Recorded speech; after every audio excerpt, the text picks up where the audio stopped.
Hi, Markus. Hi, Would you like to introduce yourself? Sure. My name is Markus Reymann.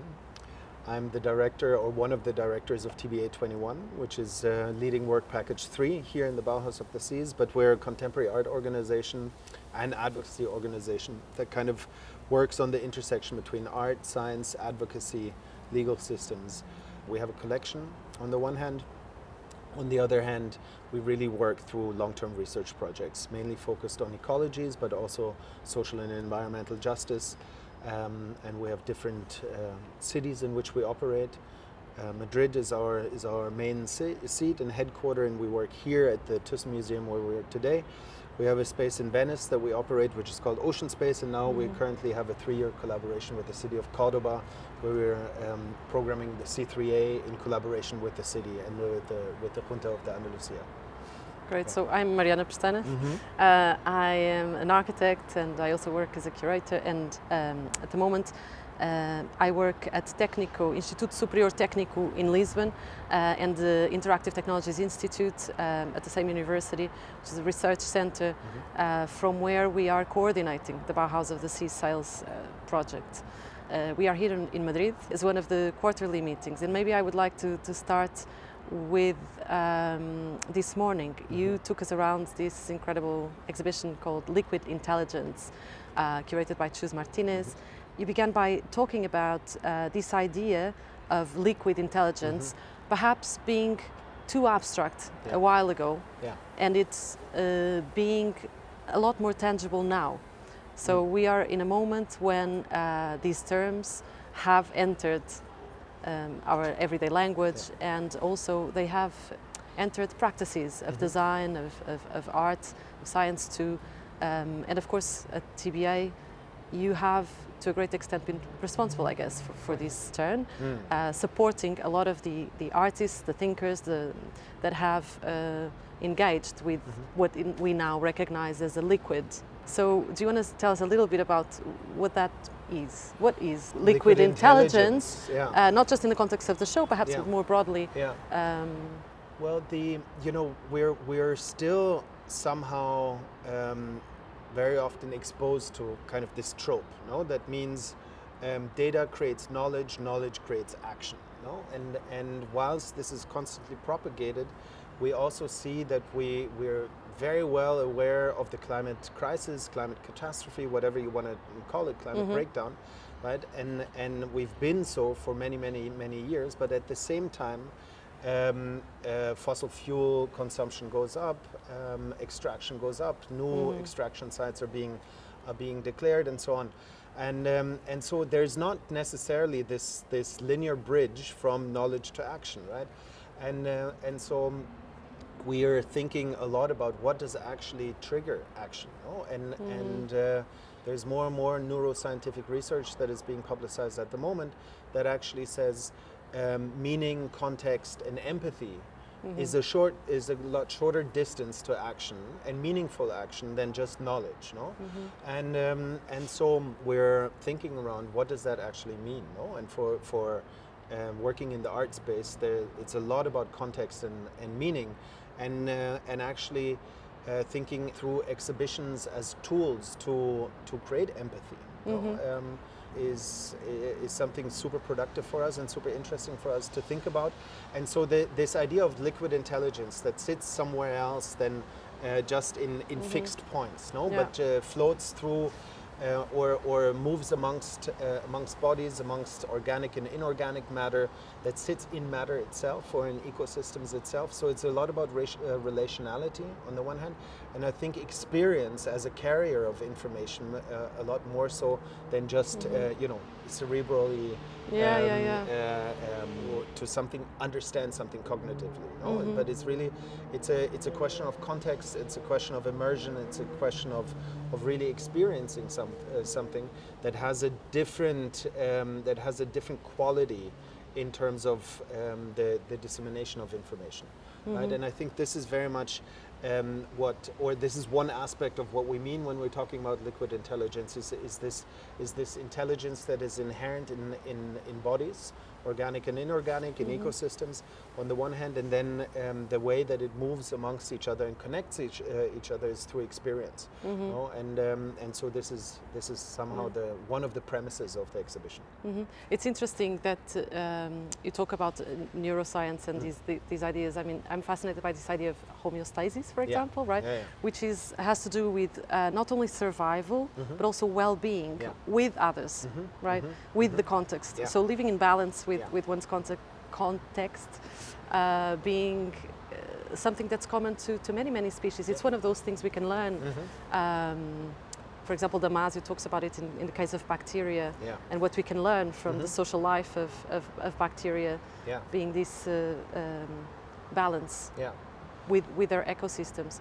And I think there sorry to interrupt you, but I think this is another point that sits within this kind of concept of liquid intelligence. No, until very recently, we thought intelligence only sits in a human brain, no? And then maybe there's a couple of other species that show intelligence and at least self-awareness, no, as a first step to intelligence. And there's this fantastic scientist that we brought in to present in Lisbon at the kickoff meeting, no, Alex Jordan, that really questions this test, the mirror test, which is supposedly kind of proving self-awareness in other species than humans, no, where they mark the body of a species and they put a mirror into its environment, and by the way, when they recognize that mark and try to wipe it away, that shows that there is self-awareness, no? So what he did was that he actually marked a cleaner wrasse, which is this tiny little fish that is in cleaning stations in the ocean, no? And it picks parasites of other fish or other species, and this cleaner wrasse immediately noticed that it has its mark and it tried to get it away. And so, is the cleaner wrasse self-aware? We don't know. Is this test that has been used forever conclusive? Surely not. And that created such an uproar in the scientific community that this test was being questioned. But this is exactly it. No. So where does intelligence sit? What do we, from the pinnacle of creation, somehow position, accept as intelligence, and what can we learn actually from other species that, like you said, no, bacteria, and a way of coexisting in balance? Yes, I remember a project by Reymann protocol that we commissioned for this Eco-Visionaries exhibition that then went to Matadero here in Madrid as well. But it was precisely about questioning human intelligence against the intelligence of jellyfish in that case, and the extraordinary turnaround that this work produced in terms of us thinking, what do we consider intelligence? And again, it's they are beings that live at sea, right?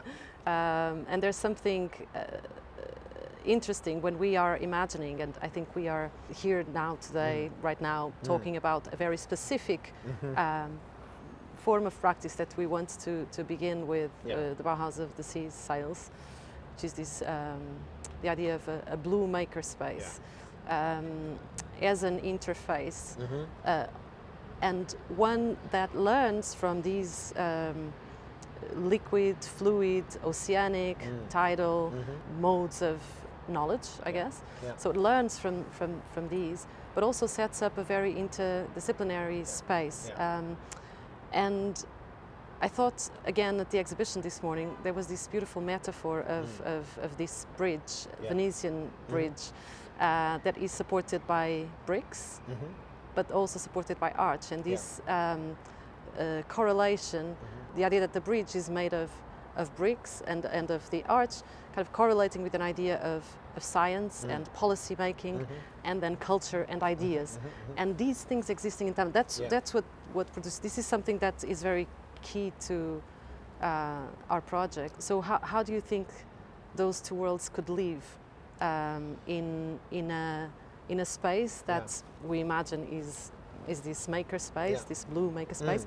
How can these things be, and also learn from forms of knowledge? I think you're also an exhibition maker, no? You work, or part of your practice is curatorially, the other part is architecturally, right? So you work in the public sphere constantly, and what we sometimes forget is that by working in the public sphere, we're working on micropolitics. No? It's not only that the public engages with our work, but to make our work possible in public, we need to engage with policies, no? The policies and the regulations of the public space, and I think there, and through the Blue Makerspace and through our interventions in public space, we create worlds.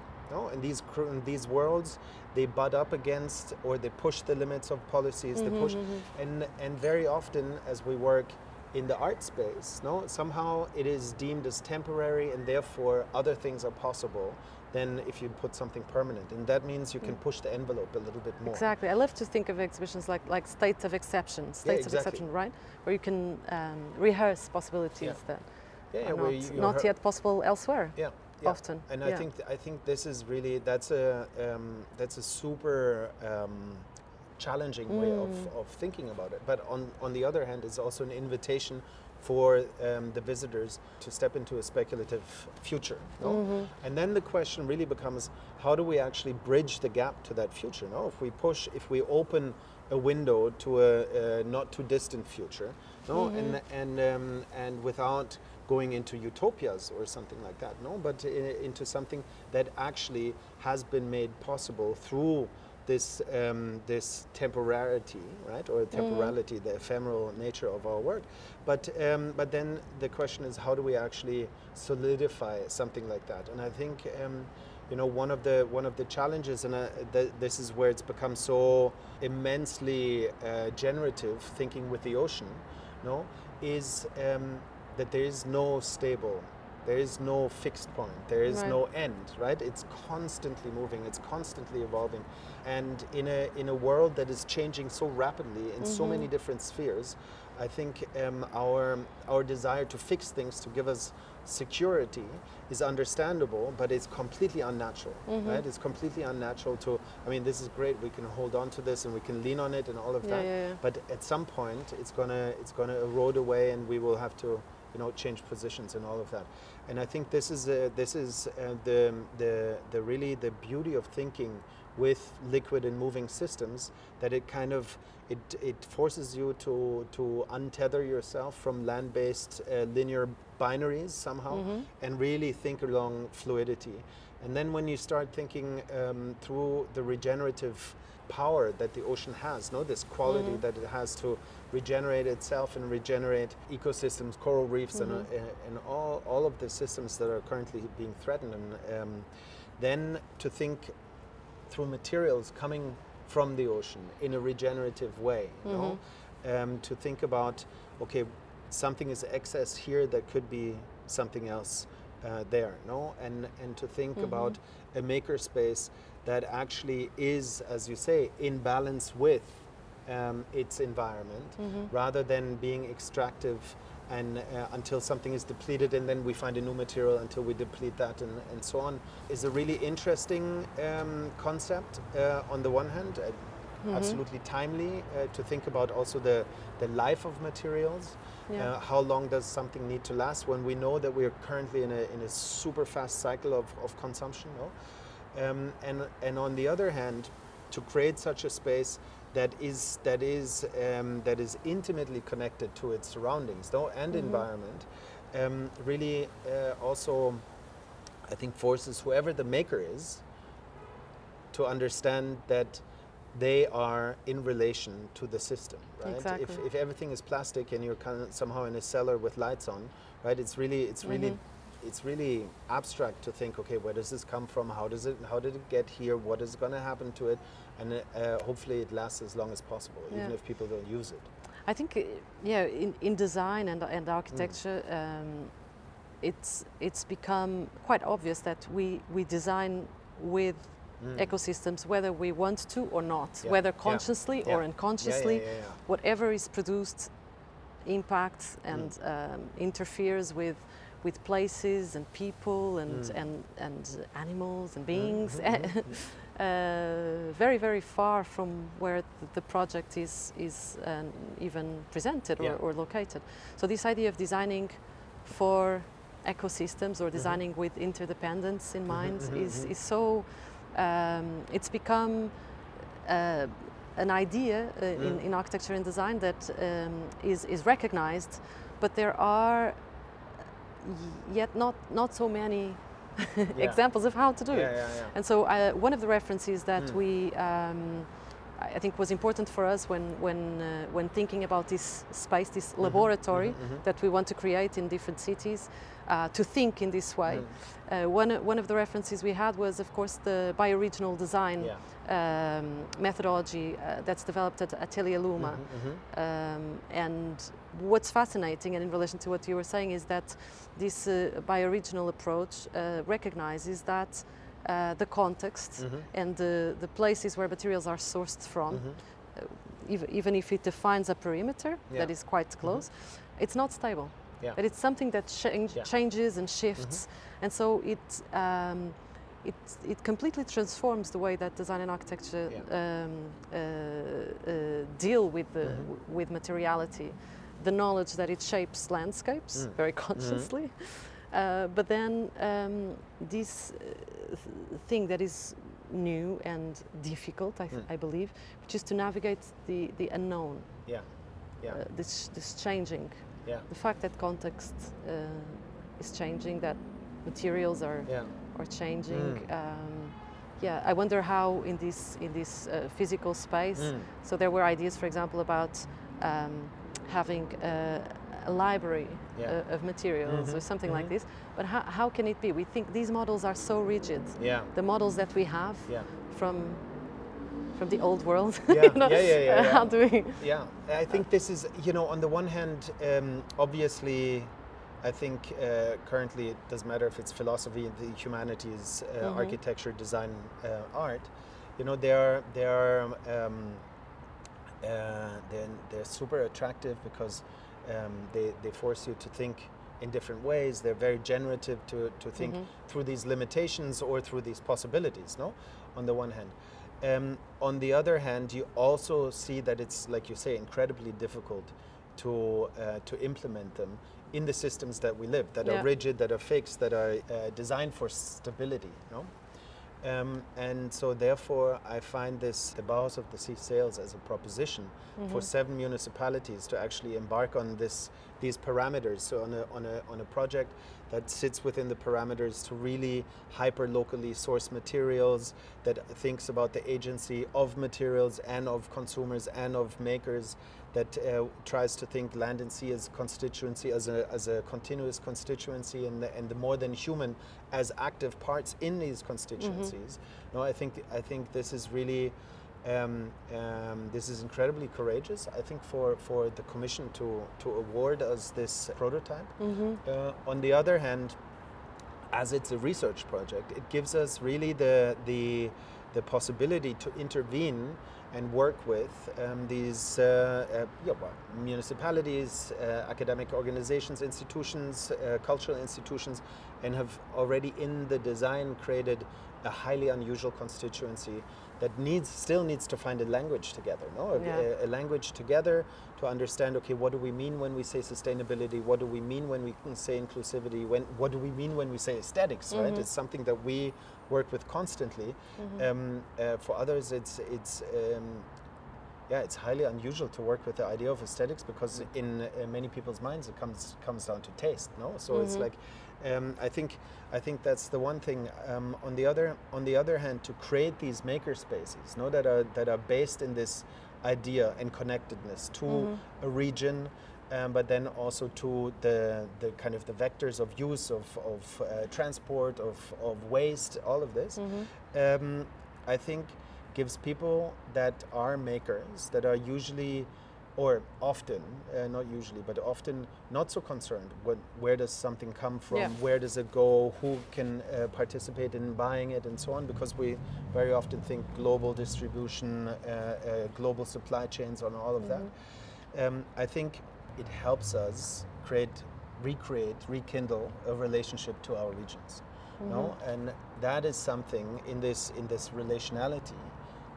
Somewhere in there sits care, because all of a sudden there's a window into something where you understand fragility, balance, scarcity, abundance, all of that, and also forces you to reconsider what is waste, what is product, what is waste, what is resource. No, and a lot of it is really in the power of language and how we describe things to imagine them differently. And so I think this makerspace is the possibility to rekindle relationships to where we are. Yeah, it's interesting because the makerspace is traditionally or historically a place where everybody is invited to make things, and where every type of knowledge is validated. It's a place where the amateur and the professional can coexist. And it will be, and so in that sense, the makerspace is about repairing as well, which is interesting. It's not about creating new things altogether, but there's very much this culture of care, I suppose, and repair. And it's usually makerspaces are spaces that live in communities, and I think now perhaps the challenge that we are tackling is understanding at this stage of the project. Also, when we think about a more than human community, what do we mean by that? And how do we even foster a dialogue that is local and site-specific, but that involves people, but also other living beings? So I think that becomes the challenge. That's the challenge. That's really a challenge, and we've over the years, I think there was a skepticism towards complexity. No? We have to simplify, we have to clarify, we have to have one point of focus. People say I heard it first, I think in the United States, you have to be laser focused. No, and so everything is condensed to one message. And this message is repeated. And specialism as well. And so complexity, right? Which that is. Okay, so if we are in the Tagus River at the mouth of the estuary, right, which is a super important migratory route for migrational birds from north to south, from south to north. No, so how does the development of a new airport interfere with that, right? And what does that mean for investment, practicalities, convenience, all of these kind of things? No, that where very often urban planners just think about, okay, what is practical, what is necessary, what is possible within a kind of an investment framework. And I think what we're proposing is to complicate that, and complicate in the best possible way. So it's called complexity, embrace complexity and really understand that our intervention in a space has consequences, and had far-reaching consequences, and with the possibility of actually more and more monitoring and measurement. So where we know the migratory patterns of species, where we know breeding grounds, popping grounds, all of that, where we know water temperature and what does it actually mean for algae growth and all of this, then we can start really thinking in this complex system and think about, okay, how do we intervene in this in the most positive sense? No, how can we actually apply a regenerative mindset and become more conducive to life than always extracting. Right? Thank you, Markus. I think we'll have to end here, wrap up. But thank you.